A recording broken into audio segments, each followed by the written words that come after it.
जय श्री राम। प्रेमी साधकों, कंचन आर्या जी ने कल व्हाट्सएप पर एक मैसेज किया कि गुरु माँ, हम बहुत ज़्यादा भक्ति कर रहे हैं, जितनी ज़्यादा साधना कर रहे हैं हमारे अंदर उतना ही ज़्यादा क्रोध आ रहा है और हमारा किसी से भी बात करने को मन नहीं करता।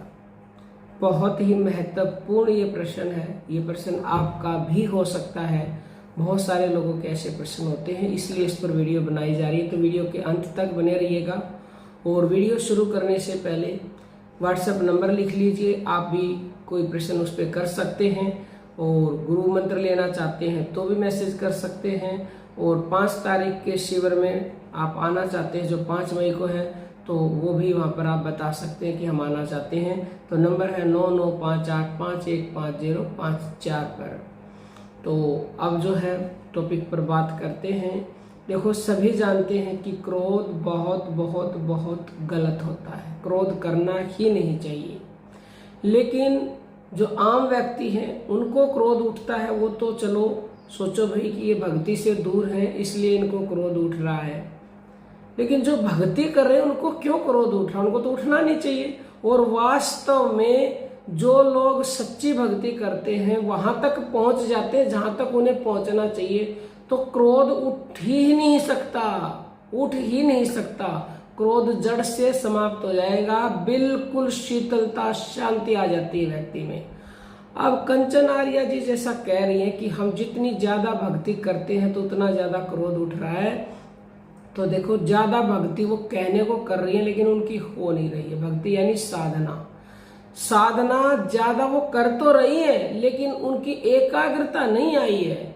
जब तक एकाग्रता नहीं आएगी ना, तो क्रोध जैसे का तैसे बना रहता है। और एक तो एकाग्रता नहीं आई है, पहले तो निरंतरता ही नहीं आती। निरंतरता आती है तो एकाग्रता आती है। हम देख पा रहे हैं कि उनका जो मन है ये एकाग्र नहीं है। ये मन जब तक संसार में जाता रहता है, इधर उधर जाता है, तो मन निर्विचार नहीं होगा तो एकाग्रता नहीं आएगी। इसीलिए मन में अभी क्रोध है। और देखो, ये जो क्रोध उनको ज्यादा उठ रहा है, ये वो ऐसे भी आप समझ सकते हो कि ये उनका प्रारब्ध की वजह से जो ये अवगुण है, क्रोध रूपी जो शत्रु है इंसान का, ये बाहर निकल के आ रहा है। यानी कि नेगेटिविटी जो है वो अपना रूप दिखा रही है एक तरह से। ऐसे तो वो ये चाहती नहीं कि आप भक्ति करो, तो वो आपको और ज्यादा गुस्सा दिखा रही है, आपको वो समाज से अलग कर रही है। वैसे तो ये तो बहुत अच्छी बात है कि आपका किसी से बात करने का मन ना करे। क्यों? क्योंकि जितना आप संसारमुखी रहोगे ना, उतना ज्यादा दुखी रहते हो। जितना आप अंतर्मुखी हो जाते हो, अपने आप को जानने का प्रयास करने लगते हो, तो आप जो है सुखी हो जाते हो। बात करने का मन नहीं कर रहा, ये तो चिंता का विषय है ही नहीं। काम की बातें करने का मन जरूर करेगा। हाँ, फालतू की बातें, फालतू के फोन अटेंड करना, ये सब भक्ति से दूर कम हो जाता है। मतलब ये, क्योंकि ये अच्छा है ही नहीं कि आप फालतू के बातों में संसार में उलझे रहो, फालतू की बातों पर 1-1 घंटा फोन पर लगे रहो।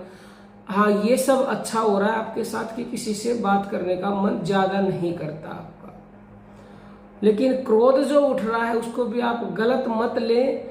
ये नेगेटिविटी चाहती है कि आप भक्ति को छोड़ दो, और छोड़ दी तो आप कहीं के नहीं रहोगे। तो निरंतरता से भक्ति करें, और भक्ति में भी पहले निरंतरता लाएं, फिर एकाग्रता आएगी। जब मन आपका वहीं रहने लगेगा, तो ये जो काम, क्रोध, लोभ, मोह, अहंकार, 5 जो शत्रु हैं, आप तो एक की बात करें, 5 की बता देते हैं। ये 5 जो है बिल्कुल समाप्त होने लगेंगे।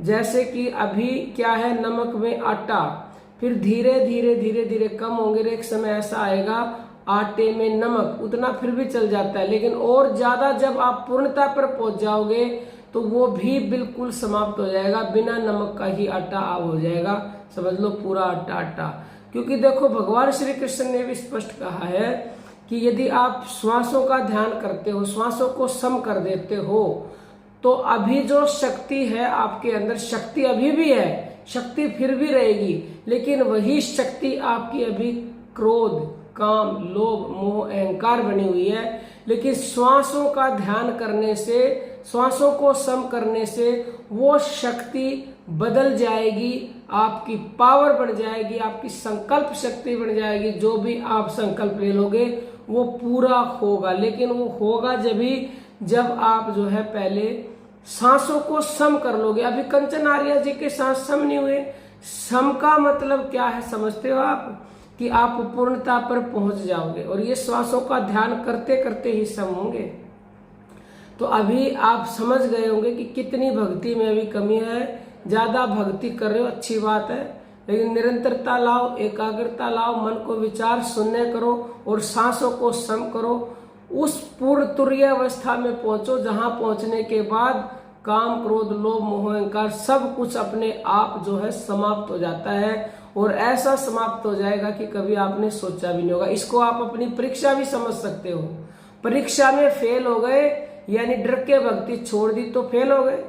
ये डर ही तो है, ये परीक्षा ही तो है कि क्रोध उठ रहा है, आप भक्ति कर रहे हो, आपके मन में कहीं ना कहीं आएगा कुछ नहीं हो रहा, भक्ति करते शांति के लिए, गुस्सा दूर करने के लिए, सुख के लिए, और यहाँ तो भाई क्रोध उल्टा बढ़ रहा है, मेरा मन किसी से बात करने को नहीं कर रहा, तो आप भक्ति को छोड़ दोगे। क्योंकि ये मन बड़ा कलाकार है, ये आपको तरह तरह से घुमाता है, तरह तरह से आपको डराता है। तो आपको डरना नहीं है, निरंतरता से भक्ति करो। ये तो क्रोध है, भक्ति के लिए तो ये कहा गया तलवार भी गर्दन पर रख दे तो भी नहीं छोड़नी, प्राण भी निकल जाए तो भी भक्ति नहीं छोड़नी।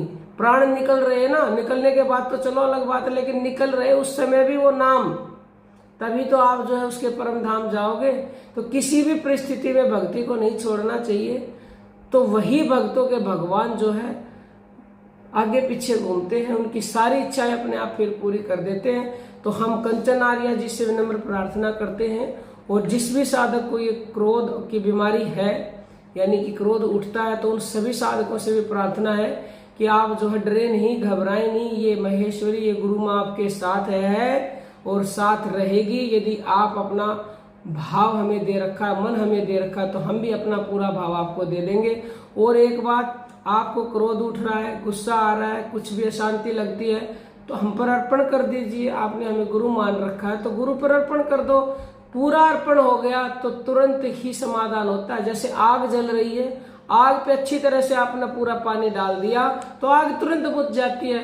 और आग जल रही है, कहीं पानी डाल दिया, कहीं नहीं डाला, तो पूरी बुझेगी नहीं। ऐसे ही यदि आपने गुरु पर पूरा अर्पण कर दिया, पूरा कर दिया, तो जो है पूरा तुरंत की तुरंत जो आपकी आग लगी हुई है, जो आपकी समस्या हो, तुरंत बुझ जाएगी। और पूरा नहीं हुआ तो थोड़ी बहुत समस्या कम हो जाएगी, थोड़ी बहुत रह जाएगी। आप समझ गए होंगे, समझदार को इशारा काफी है। आप बहुत समझदार हो तो आप निरंतरता से भक्ति करें, एकाग्रता लाइए। ये क्रोध रुक ही नहीं सकता। हमारे अंदर भी इतना क्रोध उठता था पहले। हम सारी चीजें बताते हैं आपको, हम भी आप ही के जैसे थे। हम कोई ये नहीं कहते, हम शुरू से ही ऐसे थे। बहुत बहुत अवगुण थे हमें भी, सारे अवगुण इस नाम से ही मिट गए, सारे विकार मिट गए। जब मृत को ये नाम जिंदा कर सकता है, गूंगा इससे बोलने लग जाता है, तो ये क्रोध क्या है? कुछ भी नहीं है, ये मिट जाएगा। यकीन मानिए, हमारा विश्वास कीजिए हम पर। बस इस भक्ति को छोड़ मत दीजिएगा, वरना कहीं के नहीं रहोगे। अब हम अपनी वाणी को विराम देते हैं। जय श्री राम, जय श्री राम, जय श्री राम।